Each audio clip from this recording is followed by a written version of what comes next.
Hello, my name is Tony Garrett. I'm a consultant at Region 10 working with Title I programs, and I'm here today to talk to you about one of the critical success factors. This factor is increased learning time. We know from research that when we increase learning time and do it well, we also increase student success, which is our goal. As we go through the talk today, we're going to look at different aspects of increasing learning time. The first one is obviously extending the learning time itself, and we'll look at different ways that might occur.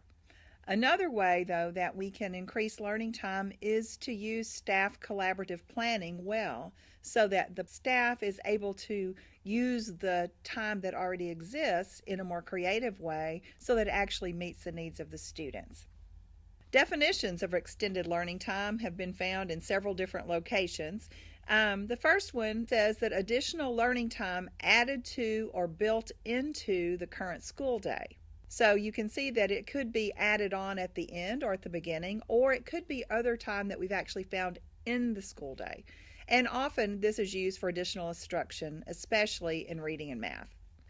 We can also think about creative ways to use time so that it actually matches the instructional needs of the students, sometimes changing the way the time is arranged or changing the format for the instruction within that time is a way to meet needs of students. How do we go about doing this? The first is, of course, to restructure the school day to make better use of instructional time. Many teachers have thought, if I could just make the schedule, I know how I would do it. Well, that might be a good idea to talk to teachers about how the day could be used in a way that might meet the needs of students in a better way. The whole goal is to help the students have the amount of time that is needed for specific activities without adding on time that is wasted. Some of the things we'll look at also help us find ways to reduce transitional times so that the time is spent on instruction and not on transitions or on downtime. Another strategy, of course, is to add time outside of school, whether that's before school, after school, Saturday, summer. Our first thought is that's what we would do, but that's why we put restructuring the school day first, because that's time we already have. It's already paid for, the students are already there, and we want to work with that. But then we'll also look at the outside of school time, which does usually have a cost attached, and the added problem of how do we get the kids to come. The other piece then to support that is to build in that collaborative planning time. And the whole focus of that is that when teachers plan well together, they can plan lessons, they can plan activities to do across subject areas through thematic teaching. They can plan interventions so that they can regroup students to make the best difference with them. So there are many things that can come out of collaborative planning, which in fact adds to effective learning time for students. We know from studying the research that high-performing schools schedule in ways that best fits the needs of students. It's not about what is convenient, it's not about what's best for the teachers, but it's what's the best way to use the time to get the improvements that we want to see in our students. Some of the problems that exist, of course, are the already existing schedules. And later in the school year, it's hard to go out and make changes. But if you're starting to think about the year that will begin next, now is the time to be talking to teachers and thinking about how could we change our schedule so that we can get the best bang for our buck on the time both already in the school day and time that's outside of the school day. There are some things that are hard to change. Schedules are difficult when we've always done it a certain way, but there are some ways we can look at it creatively. Another problem we have, especially if we're talking about after school, is the facility itself. Where would we hold this extra teaching time, and how will we get the students home? Again, that costs money, and it takes some logistical planning to come up with a way to make that work. So that's a problem that has to be overcome. Another problem, especially for outside of school time, is attendance. How do we make sure the students are there? Students are a captive audience during the school day, but after school, sometimes it's easy to slip away. Or it may be that it's an issue with the parents with their work schedule, that it's difficult for them to have students stay after. It may be that they have to help care for younger brothers and sisters. So there's a variety of reasons why it may be difficult for a student to stay after school or to be there early in the morning. And of course, that also goes along with extracurricular activities. If they're in sports or clubs or band practice or all the many other things that happen during the school day, those are probably what they would rather do than coming to math or reading tutoring. So, extracurricular activities certainly have to be taken into your thinking as you plan any outside of school activities. Cost is the one we usually think of first. It's going to cost money if we do things outside of the school day. However, if we can find ways to put this intervention time within the school day, we can do it with the money that we have. The last item I added to the list is lack of buy-in. Again, if we're changing things, if we're adding responsibilities, if we're doing things a little differently, we have to work with the staff that we have and the parents and the students to buy into the reason why we're doing this. Why do we need to make this change? And of course, the reason has to always be because this is what's best for kids. This is what will help our school be as successful as we want to be, as we need to be, so that every student can find success. When we talk about the actual school day schedule, there are several ways that we might look at schedules a little bit differently. The items that you see on the screen are probably things that many of you have heard about, especially if you're a high school or a middle school. Elementary teachers and staff may not be as familiar with these concepts, and yet they could be appropriate for anyone. The block schedule, of course, is one that we hear about mostly for high schools. And the idea of block scheduling isn't always to get adjustable amounts of time, but it could be. And the same concept that I'm going to explain can also be done in an elementary school very easily. The block scheduling idea that helps you have the right amount of time for each subject is that maybe you have 2 blocks of time before lunch, and those 2 teachers who teach those 2 blocks work together to plan how to best use the time for each week. On one week, maybe the math teacher needs more time, and so they plan that way. But the next week, the reading teacher needs more time, or the science teacher. If there are ways that you can adjust those times to meet the needs of students so that they are not getting anything less out of the subject that gets less time, but they are getting exactly what they need. There are times when you need a special project to work on and it takes more time to get that going. It may take less time to do the reading activities that day. In an elementary self-contained classrooms, teachers are good at figuring out how to do that. But when you're not in sole control of your schedule, it's more difficult. And so as we look at middle school and high schools, teachers have to agree to work together within the framework of what the school is allowing so that they can adjust those times in the same way. Another plan is to have alternate day classes. And this is when you go to certain classes on Monday and you go to different classes on Tuesday. Sometimes this is called the AB schedule of block scheduling. You can still do the same type of routine of adjusting time for one class by taking it from another when the teachers work together to make that happen. The other option is rotating schedules. This one is a newer idea, and the idea is that you don't teach the same course at the same time of day every day. Normally, whatever you have first period, you have it every single day that week. But in rotating schedules, you have first period first on Monday, but you have first period second on Tuesday and third on Wednesday and on down, so that you're not having the same thing at the same time each day. We all know that sometimes students learn better at different times of the day, and by rotating the schedule, it might help them to hit their better learning time in the course that they especially need it in. This one is quite complicated for teachers and students alike, and it's not as popular, but it is another way of changing the learning time to better meet the needs of students. Well, if we're going to go to all this trouble, we need to know why. What are some benefits of flexible scheduling? Well, you'll see quite a few listed on the screen. If we have flexible scheduling, we can create more time so that students have more time to reflect on what they're actually doing. There's not such a hurry rush, it's time to change classes. We can spend more time on activities that really promote critical and creative thinking, which are what we're after. In real life, that's what we have to do. We all know for the STAR test, that's what we have to do. And so it takes more time to do some of the activities that need to be done to actually do critical and creative thinking activities with students. We have the flexibility to be a little more diverse in the way we teach and in the way we expect students to learn. When we can have a little more time on the days when we need it, we can have those learning activities that are highly engaging, that require them to work together. We've got the collaborative learning activities. Whenever we have the students working in groups, it takes more time than when we have them sitting in their seats. They have to get materials out, they have to regroup, they have to talk, they have to present.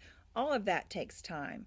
And so the collaborative learning activities sometimes use up more time than we can allow in a one-day class period. When we have a little bit of flexibility in our schedule, we might be more able to arrange that. When students are not moving as often or when they're more engaged in their classes, we know that there's a decrease in discipline problems. When they're highly engaged in critical and creative thinking, your teaching is not the same every day, and they're getting to collaborate with other students in their learning, discipline goes down. And so that's an added side benefit. Obviously, we'll be able to use our space and our time in a more timely manner.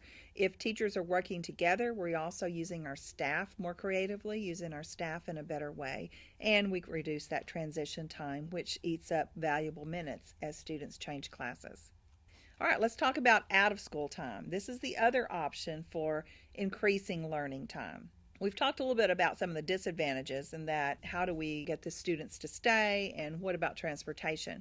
But if we have the students there, we've got obviously three big opportunities: before and after school and Saturdays. Out of school time has to be engaging. It has to be something that they want to do. It's an opportunity to offer tutoring, but it's also an opportunity to offer enrichment activities and some affective work also. Very often, relationships are built in the out of school time because teachers have a smaller group of students to work with. And that's what makes students want to stay or want to come, because they want to have that connection with that teacher.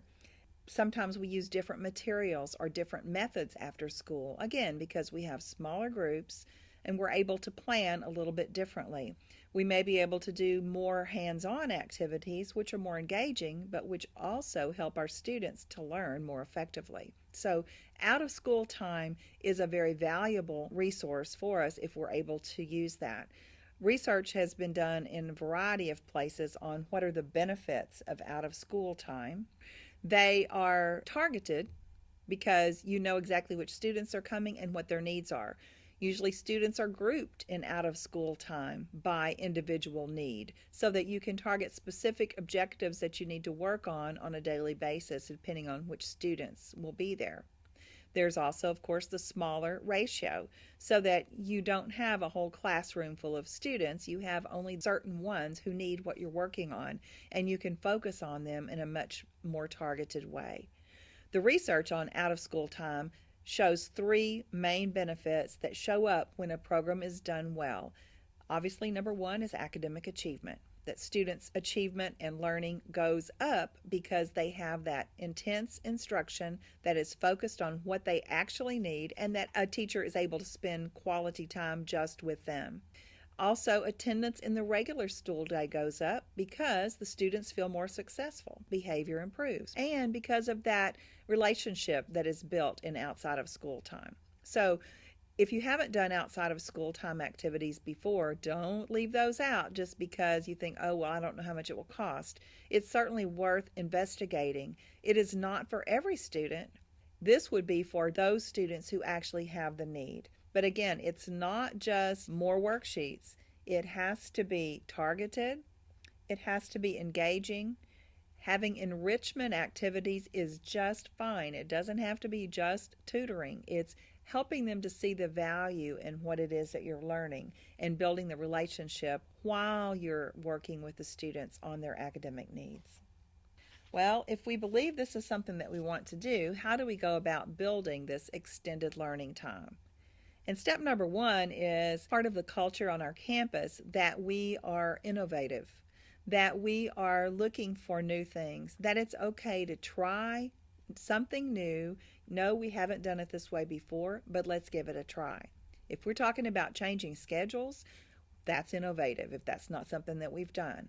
If we're talking about having teachers work together to plan the use of time within the block schedule, that is innovative if we've never done it before. And so we have to have that culture within our school that we're going to try these things. We're not sure if this is going to work. We're going to have to work the bugs out as we go, but we're going to give it a try because we believe it could be best for kids. Obviously, we have to have that culture of collaboration. We've said that we want teachers to plan collaboratively because when they do, they can use their time more effectively. Rather than all three teachers in a grade level or in a subject area trying to do the same thing, they may divide up the responsibilities. We also can look at student work and maybe get insights from each other on what it is students are actually missing and what we need to teach. Very often, another pair of eyes that has the same academic background can see something that we're missing ourselves because we're stuck into what we've been doing. So that collaboration can help us to plan more effectively, to teach more effectively, and to use time in a way that better suits the needs of our students. We can make people uncomfortable with the status quo. That's the way it's always been. Doesn't mean that's the way it has to continue. It's okay for people to be uncomfortable as long as we use that to help build them up into, now let's try something new. We're not happy with how things are. If we were happy with how things are, we wouldn't be looking at other alternatives. We've got to make people a little bit uncomfortable with the way things are so that they're willing to step out of the comfort zone and try something new. We have to have priorities on our campus that match what we want. If we want students to be successful in all subject areas, then we've got to provide the support that help them to do that. Whatever our priority is what will happen. If our priority is to have an easy schedule that is the way we've always done it, then we're going to get the same results we've always gotten. But if we look at ways we could change, sometimes it's not a big change. It could be a small change that could make a big difference. So the idea is, what is our priority? Then let's do what we need to do to get the results that we actually want. And we want to intervene at times that work for students. We know that some students don't start thinking early in the morning. Some of them get warmed up after lunch. Some students can't come after school, but they are available to us during the school day. And so first it's knowing who the students are who need to be served, and then it's looking at what is the best time in the day or outside of the regular day that we could actually work with these students. We can't do it easily, but we can do it. And now is the time to be thinking of whether it's for this year or for next year. What are the things that we can do to make a difference with those students who are not being successful already? So when we have gotten to the implementation stage, number one is we have to make scheduling a priority because that's what runs this whole ship. It's the key. We make a schedule that we believe will use time in the best way, and we have agreements on our campus as to how much flexibility will be allowed with the schedule that we have designed, whether that includes outside of school or during school activities. Once we are using this plan, we have to measure results and make adjustments for continuous improvement. We're not going to be able to sell this idea to anybody else until we can say this works. As we are working with students, let's say we have an after-school program and we have a group of students who are coming, but we have some who really need to be there and the parents said no, they just can't come. Well, that's a great control group. We can look at the two groups and actually look at test results and on progress in the classroom to see how much difference does it make when a student actually comes after school for a certain number of lessons. Working with students in any kind of arrangement that is different requires us to look at the results and decide, was it worth the time? Was it worth the money? If it was, then we can sell it to another group to try it next year. So measuring results is especially crucial when we're doing something that may be new for us. We have to focus on that student driven schedule. When we're making scheduling a priority, that has to be the purpose. Not, well, this teacher always has first period off, but what's best for students? What's going to get the best results from the students that we have in the school day that we have, and we have to make the schedule that's going to work for them. And staff may need training in how to best plan collaboratively. If that is not something that has been a usual occurrence at the school, then training is needed. Just saying go in there and plan collaboratively doesn't work. What is it you want us to do? How can we use that time to the best of our advantage?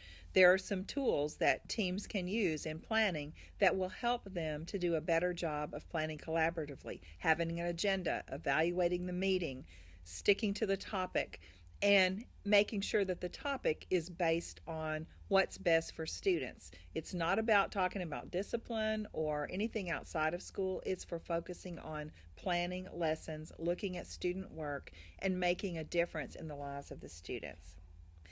If you have more questions or would like to talk about this some more, feel free to contact me. I'm at Region 10. I work in Title I and private schools, and my number is on the screen, 972-348-1488. Thank you so much for your attention, and we look forward to continuing to work with you.